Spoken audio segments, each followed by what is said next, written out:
June 7th, 2012. TD Garden was alive. The Boston Celtics were one win away from returning to the NBA Finals and sending LeBron James home again. The pressure was suffocating. The legacy talk was deafening. LeBron James had heard it all. He can't win the big one. He disappears in the clutch. He's not MJ. This was his moment of reckoning. The Miami Heat super team had been assembled for one purpose: to win championships. Not one, not two. You remember the quote. But in their first finals appearance together in 2011, they crumbled under the weight of expectations, and no one took more blame than LeBron. So when they found themselves on the brink of elimination again, down 3-2 in the series to a veteran Boston team, it felt like déjà vu. Game 6 wasn't just a basketball game, it was a career-defining trial. LeBron walked into TD Garden that night with the coldest expression you've ever seen, like a man possessed. He didn't smile. He didn't talk trash. He didn't flinch. It was all business. And from the opening tip, the Celtics were caught in the path of a storm. LeBron dropped 30 points in the first half. Every jump shot was pure.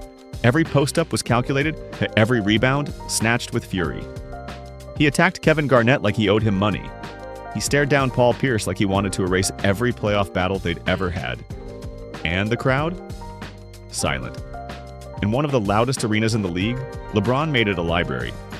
By the end of the night, he had 45 points, 15 rebounds, and 5 assists on a ridiculous 73% shooting. But numbers alone don't tell this story.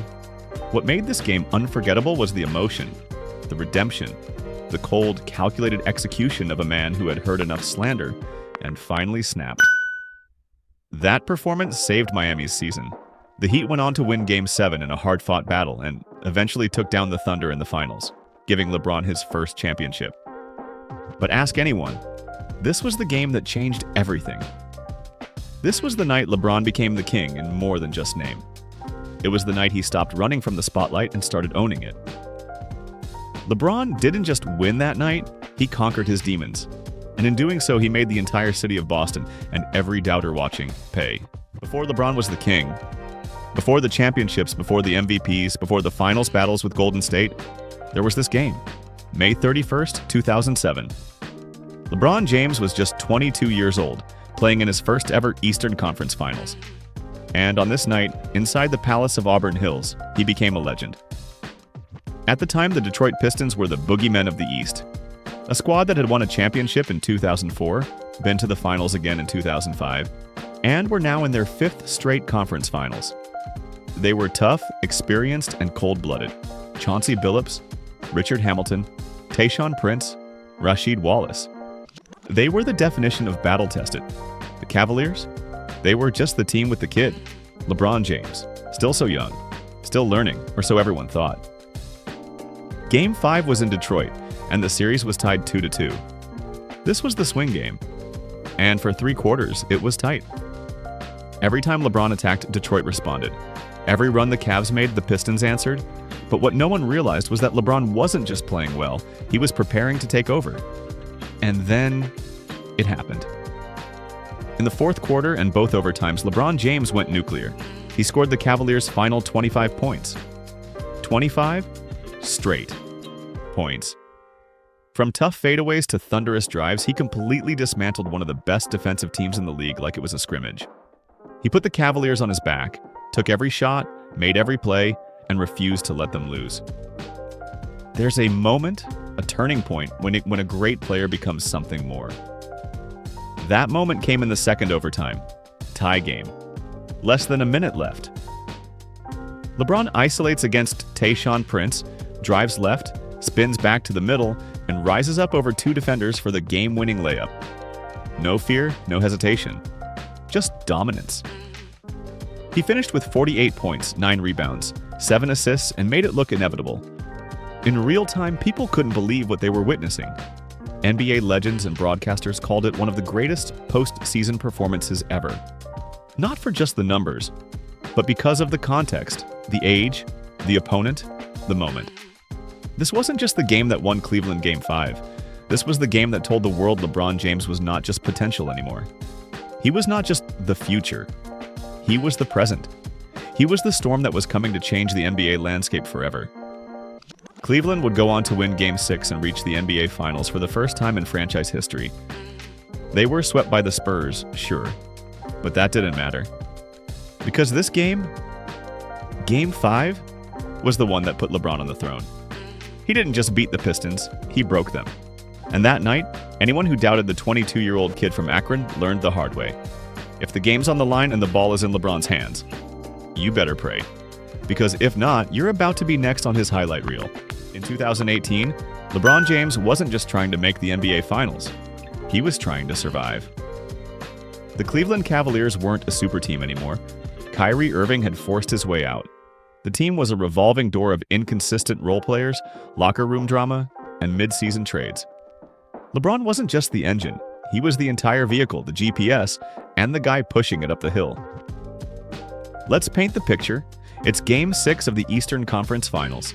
The Cavaliers are trailing 3-2 to a Boston Celtics team full of young killers. Jason Tatum, Jaylen Brown, Terry Rozier, all coached by Brad Stevens, who had the Celtics playing like a well-oiled machine without even having Kyrie or Gordon Hayward. They were hungry, confident, and homegrown. But the pressure was on LeBron. He was 33 years old in his 15th season, carrying one of the weakest supporting casts of his career. Kevin Love got injured early in the game. The rest of the roster was a mix of rookies, aging vets, and guys who wouldn't start on most playoff teams. If Cleveland lost, it would be LeBron's final game as a Cavalier, and possibly the end of an era. So what did he do? He laced him up and went nuclear. Again. LeBron played 46 of the game's 48 minutes. Not because he wanted to, but because he had to. And in that time, he dropped 46 points, grabbed 11 rebounds, and dished out 9 assists.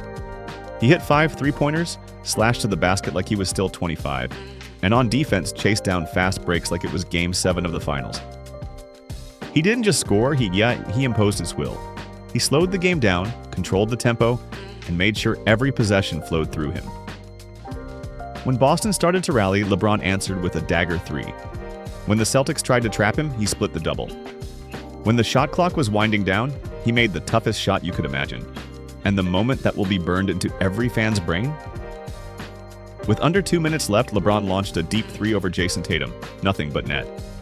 He turned, puffed out his chest, and let out a primal roar. The Q Arena, deafening. The message, I'm still that guy. That win tied the series at 3-3 and forced a Game 7 in Boston, a building where no team had won during the playoffs. But LeBron wasn't done.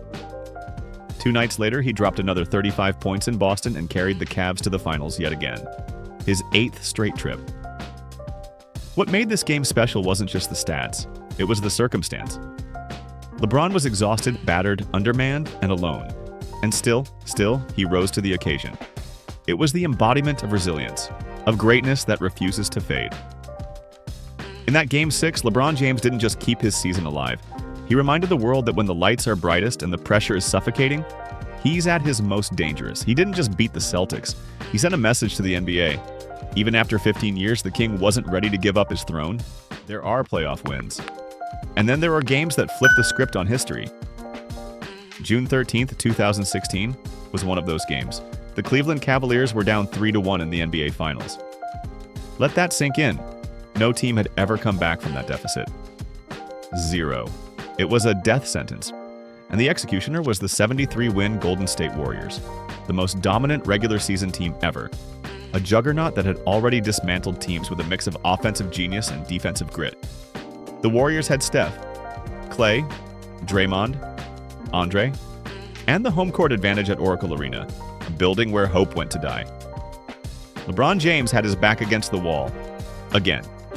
Another finals loss, another chapter in the he's 2-5 in the finals narrative seemed inevitable. But then, Draymond Green got suspended. It was a small opening, a crack in the armor. And LeBron, like all greats do, saw his moment. Not to sneak by, but to kick the door in. From the opening tip of Game 5, you could see it. The urgency, the precision, the rage. LeBron wasn't just playing basketball, he was on a mission. Every possession was deliberate. Every rebound, snatched like it was personal. Every shot, pure. And while everyone was waiting for him to blink, to slow down, he went into God mode. He scored 41 points, grabbed 16 rebounds, and dished out 7 assists. But that doesn't even tell half the story. He had 3 steals, 3 blocks, and completely dictated every inch of the court. If the Warriors dared to go small, he punished them in the post. If they trapped him, he dissected them like a surgeon. If they sagged off, jumper, cash. And let's not forget, Kyrie Irving also dropped 41 that night. It was the first time in finals history that 2 teammates scored 40+ in the same game. But even in that historic pairing, you couldn't take your eyes off LeBron. He played like a man who'd had enough of failure, enough of the slander, enough of being told he wasn't built for it. In the second half, he blocked shots like a safety swatting away a Hail Mary. He flew down the lane like he was powered by vengeance. He hit step-backs, fadeaways, turnaround jumpers. And every time the Warriors tried to surge, the MVP tried to shoot them back into it. LeBron snuffed it out. Personally. It wasn't just about avoiding elimination. It was about rewriting a legacy in real time. Because let's be honest, if Cleveland loses that game, the 2016 Finals are remembered as the Warriors' crowning moment. But LeBron didn't let that happen. Game 5 became the pivot point in one of the greatest sports stories ever told. The Cavs didn't just win, they dominated. They punched the unbeatable Warriors in the mouth. In their own house. After the final buzzer, the narrative had shifted. Suddenly, people believed. The pressure swung back to Golden State. And for LeBron, this wasn't just survival. It was the ignition point of the greatest comeback in NBA history. 2 nights later, he dropped another 41 in Game 6. And in Game 7, well, you know the block. The chase down, the assistant, the title. But none of it happens without Game 5. That was the night LeBron cracked the code. That was the night the comeback began. That was the night he made the 73-9 Warriors, the most arrogant team in basketball pay. 2020 was unlike any year in NBA history. The season had stopped. The world had changed. And when the league resumed in the now iconic Disney World bubble, everything was different. No fans, no travel, no home court. Just silence, hardwood, and pressure. In that silence, one voice echoed louder than any other. LeBron James. By October 11th, the Los Angeles Lakers were 1 win away from delivering a championship. Not just to the franchise, but to a grieving fan base still mourning the loss of Kobe Bryant. That emotional weight wasn't just present, it was palpable. And standing in front of them, a gritty Miami Heat team that refused to go away. Jimmy Butler had dragged the Heat to a Game 5 win with a performance for the ages. He was gassed, hurt, but relentless. And that scared a lot of people. Was Miami about to steal momentum? Were the Lakers in danger of collapsing? LeBron James wasn't about to let that happen. Not in his 17th season. Not when the world was watching. Not with Kobe's memory in the back of everyone's mind. This wasn't just another finals game. It was about closure, about legacy, about immortality. So in Game 6, LeBron came out and put the nail in the coffin. Not loudly, not arrogantly, but surgically. He dropped 28 points on 65% shooting, pulled down 14 rebounds, dished out 10 assists. A triple-double in a title-clinching game.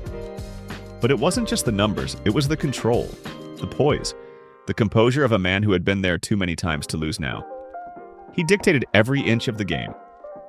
When the Heat played zone, he dissected it with bullet passes. When they switched, he punished mismatches. When the Lakers needed a bucket, he got it. Quietly, brutally, efficiently. By halftime, it was over.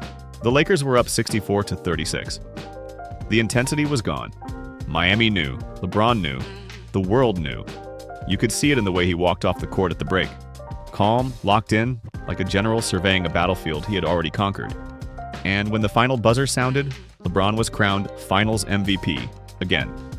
His 4th title, 4th Finals MVP, and the first player ever to win that award with 3 different franchises. Miami, Cleveland, now LA. He didn't just join the Lakers' legacy, he expanded it. This game wasn't about vengeance. It wasn't about a comeback. It was about closure. Proof that LeBron James could outlast eras, outlast critics, and outlast Father Time on at least for one more season. He had been doubted, told he was too old, told the bubble didn't count. But when the lights were on and the pressure mounted, he delivered yet again. And not just with stats, but with presence, with leadership, with finality. LeBron didn't just win the 2020 NBA Finals. He owned it. He took a team that had missed the playoffs just a year earlier and dragged them all the way to the top through COVID, through chaos, through grief. And when it was time to finish the job, he didn't flinch. He showed the world why he's still one of the greatest to ever pick up a basketball. This wasn't just the end of a season, it was the cementing of a legacy. One final exclamation mark in a career filled with them. LeBron James made the Miami Heat, and anyone still doubting his greatness pay the price. From redemption in Boston to dominance in the bubble, these 5 games encapsulate the essence of LeBron James' greatness. Each performance was a defining moment, not just in his career, but in the annals of NBA history. LeBron didn't just play the game, he transformed it, leaving an indelible mark that will inspire generations to come.